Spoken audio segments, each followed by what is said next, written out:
Yung ito nga pala yung ginawa nating kagabi.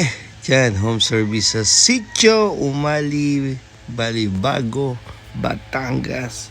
Ayan. So may dating tattoo si Bossing sa likod. Parang compass siya na may map. Then sabi niya gusto ko sa front ko is Poseidon. Sabi ko, Bossing, pag portrait ko kasi nang nakaharap dyan, syempre matutupi yan from left to right kasi nga doon sa pinaka front ng tuhod.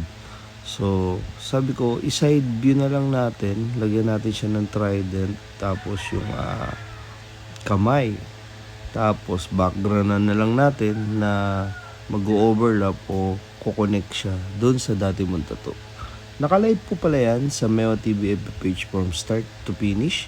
And ito yung resulta ng ating ginawa, black and gray. And then nag-highlights o nag-white tayo some of parts of Poseidon para hindi naman siya ganun ka-fail.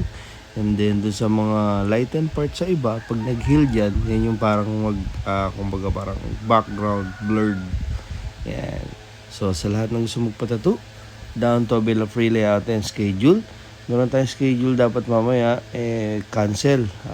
Football player kasi yun. Alright, so tomorrow nasa Manila naman tayo, SMDC. Pero ngayon available tayo. Sa lahat ng gusto magpatattoo, be my next client, PM lang ho. And thank you Boss Aldrin. Alright, so ito yung lugar nila. Grabe, ganda. Someday makabili tayo lupa, no?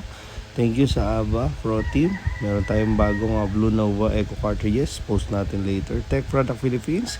Glide Foaming Soap Liquid Solution Wipes from MLC Tattoo Supplies. Nandiyan na po lahat. Here's some of my colored portfolio.